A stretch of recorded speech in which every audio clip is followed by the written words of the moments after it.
L'artefact grec mystérieux qui pourrait prédire l'avenir depuis des années. Un étrange objet récupéré au fond de la mer Égée a déconcerté historiens, scientifiques et ingénieurs. Il s'agit du mécanisme d'Anticythère, une ancienne machine grecque construite il y a plus de 2000 ans qui, selon des études récentes, n'était pas seulement un calendrier astronomique avancé, mais quelque chose de beaucoup plus complexe. Cet artefact, composé d'engrenages minutieusement sculptés, certains plus petits qu'un ongle humain, était capable de suivre les mouvements célestes, de prévoir des éclipses solaires et lunaires, et même de se synchroniser avec les anciens Jeux olympiques. Sa précision rivalise avec celle des montres modernes, ce qui soulève une question inquiétante.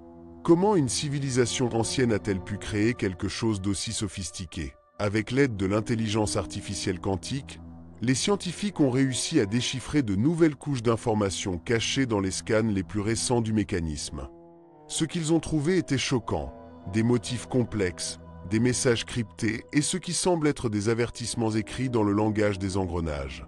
Ce n'étaient pas de simples alertes comme ne pas toucher, mais des visions cryptiques de villes disparaissant, d'océans bouillonnants et de ciels s'effondrant. Certains experts pensent que tout cela peut s'expliquer par d'anciennes descriptions astronomiques. D'autres, cependant, pensent que nous faisons face à une véritable prophétie, codée dans un système mécanique conçu pour survivre au temps. Plus surprenant encore, plusieurs prédictions semblent coïncider avec des faits historiques réels tels que des guerres, des pandémies et l'effondrement de civilisations. Ce qui inquiète vraiment les chercheurs, c'est qu'il y a des prédictions qui ne se sont pas encore réalisées. Un des engrenages centraux du mécanisme tourne selon un motif qui ne correspond ni à des jours ni à des années, mais à un mystérieux compte à rebours. Selon l'IA, ce compte se termine dans moins d'une décennie. Que se passera-t-il lorsque cet engrenage cessera de tourner? Personne ne le sait avec certitude.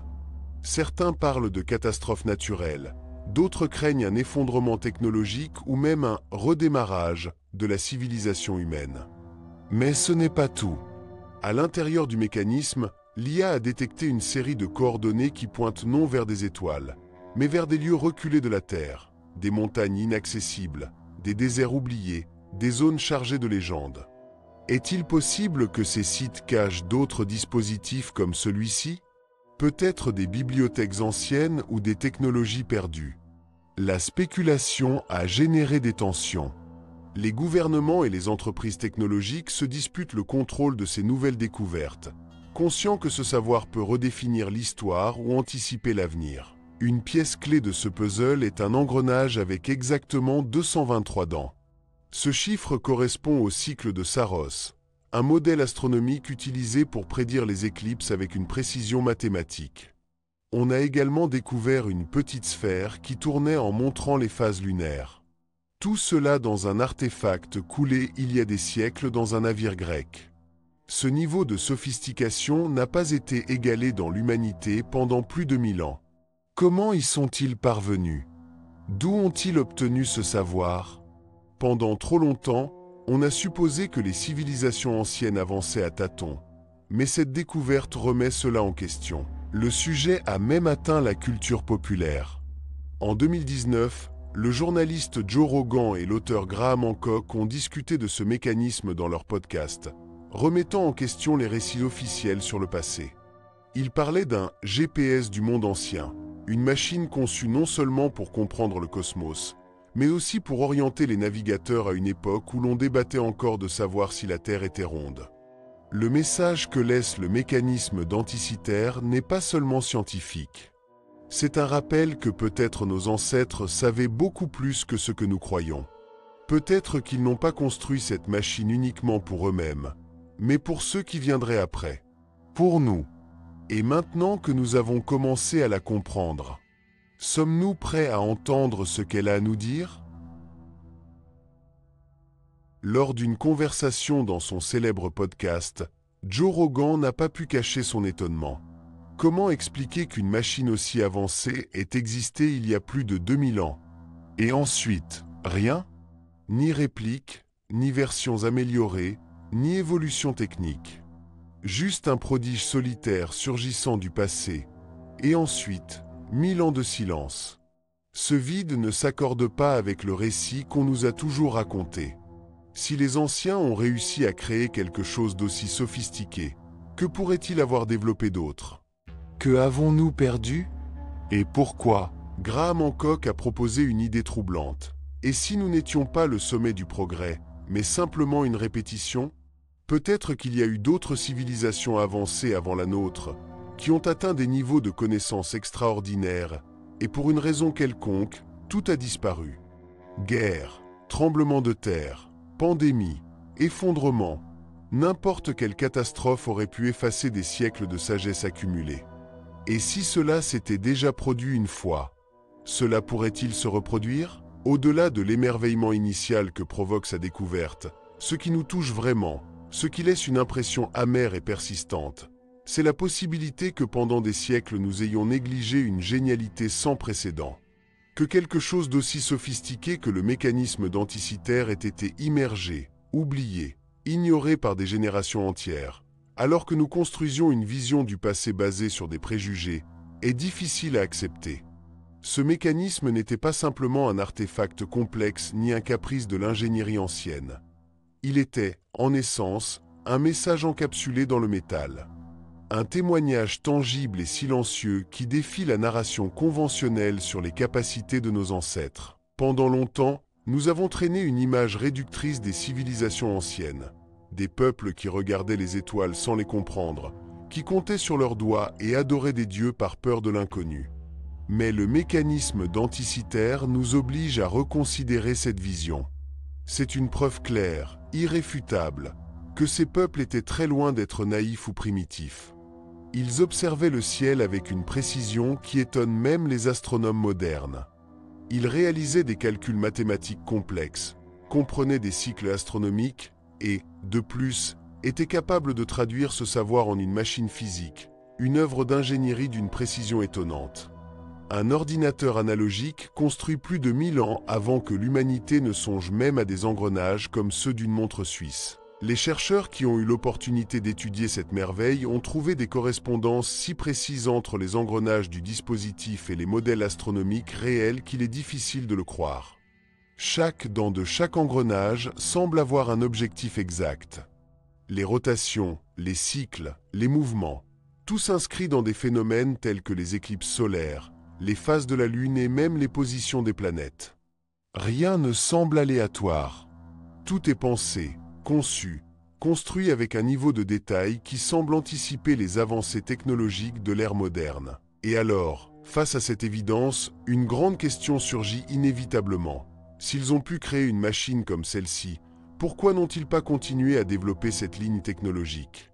Pourquoi, après une manifestation aussi avancée de connaissances scientifiques et techniques, ne voyons-nous pas une évolution progressive? Où sont les versions suivantes? Où sont les perfectionnements, les améliorations, les nouvelles inventions qui auraient dû suivre? Ce que nous trouvons, en revanche, c'est un silence troublant, une discontinuité abrupte, comme si quelqu'un avait arraché une page entière ou plusieurs du livre de l'histoire humaine. Un jour, une machine apparaît qui semble sortie du futur, et le lendemain, rien. Ni enregistrement, ni mention, ni copie. Seulement des fragments, des ruines et beaucoup de vide. Comme si tout un courant de pensée et de développement avait été interrompu, étouffé, disparu sans laisser de traces. Ce n'est pas un exercice de nostalgie romantique ni une fantaisie archéologique. C'est un appel à la conscience, une secousse à la façon dont nous comprenons l'histoire. Car peut-être, juste peut-être, l'histoire n'est pas si bien racontée que nous le croyons. Peut-être avons-nous sous-estimé pendant des siècles ces cultures qui ont précédé les nôtres. Nous nous sommes sentis supérieurs, les aboutissants d'une supposée évolution linéaire, alors qu'en réalité, nous pourrions marcher sur les ruines de savoirs bien plus profonds que ce que nous voulons accepter. Nous aimons penser que nous sommes les plus avancés, les plus intelligents, ceux qui ont enfin déchiffré les mystères de l'univers. Mais un artefact trouvé au fond de la mer, dégradé, fragmenté, mais pourtant incroyablement complexe, nous oblige à reconsidérer cette arrogance.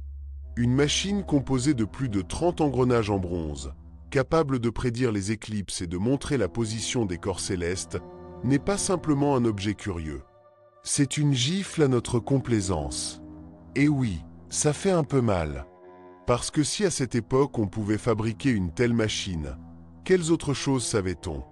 Quels autres exploits technologiques sont restés ensevelis, oubliés, fondus ou détruits? Lorsqu'il a été découvert, le mécanisme n'était guère plus qu'un ensemble de pièces corrodées, à peine reconnaissable comme une machine. Pendant des années, il n'a été qu'une curiosité archéologique sans explication. Ce n'est qu'avec le temps qui passe et l'avancement de la technologie qu'il a été possible de percer ses secrets. En 2005, une équipe internationale a utilisé des rayons X de haute puissance pour explorer l'intérieur de l'artefact sans l'endommager. Ce qu'ils ont vu était déroutant, des engrenages superposés avec des fonctions complexes, des cycles lunaires représentés avec précision, des inscriptions en grec ancien qui semblaient servir de mode d'emploi. Et ce n'était pas seulement une interprétation théorique. En 2021, des chercheurs britanniques ont réussi à construire la reconstruction la plus complète du mécanisme. Ce n'était pas une simple maquette, mais une réplique fonctionnelle, une machine qui recommençait à tourner, qui montrait le ciel comme elle l'aurait fait il y a plus de 2000 ans. Un véritable ordinateur mécanique, tangible, avec une précision qui nous oblige à reconsidérer beaucoup de choses. Et ici revient le grand mystère. Qu'est-ce qui a stoppé cette technologie? Pourquoi n'a-t-elle pas fleuri? Ne s'est-elle pas répandue? N'a-t-elle pas inspiré d'autres développements similaires? Il existe des explications plausibles, mais non moins tristes. En l'an 146 avant Jésus-Christ, Rome a envahi la Grèce et a détruit de nombreuses villes, temples et bibliothèques. Il est possible qu'avec cette catastrophe, le savoir technique nécessaire pour reproduire ces machines ait également été perdu. Certains experts suggèrent que les matériaux étaient trop précieux. Le bronze pouvait être fondu pour fabriquer des armes ou des statues. Une machine cassée devenait alors une matière première. Sans artefact pour le soutenir, le savoir demeurait sans corps, sans preuve, et finissait par s'évanouir. Une autre possibilité est que ces technologies n'étaient pas à la portée de tous. Peut-être étaient-elles développées et utilisées par une élite très restreinte, astronomes, prêtres, navigateurs, des personnes dont le savoir ne se transmettait pas facilement, et qui, si elles mouraient sans disciples, emportaient le secret dans la tombe. La connaissance, dans ces cas, n'est pas collective. Elle est fragile, éphémère, et peut disparaître du jour au lendemain. Et ce qui est le plus troublant, c'est que le site où ce bijou technologique a été découvert, une épave au large des côtes d'Anticythère, en Grèce, n'a pas encore révélé tous ses secrets. Lors d'expéditions récentes, des statues, des fragments de céramique, des objets en bronze, des artefacts qui ne semblent pas appartenir au mécanisme, mais qui suggèrent qu'il y a encore plus à découvrir sous les eaux. Peut-être que cette épave transportait plus d'une merveille. Peut-être que le mécanisme d'Anticythère n'était pas unique, mais faisait partie d'une série, ou d'une tradition technologique plus large et jusqu'ici invisible. Et si c'est vrai, si ce n'est pas un cas isolé mais un iceberg, alors nous sommes face à une possible révolution dans notre compréhension du passé. Car cette machine n'est pas seulement une rareté archéologique. C'est un indice, une fissure dans le récit que nous pensions complet. Un avertissement que l'histoire, comme la mer, cache encore des trésors qui peuvent tout changer.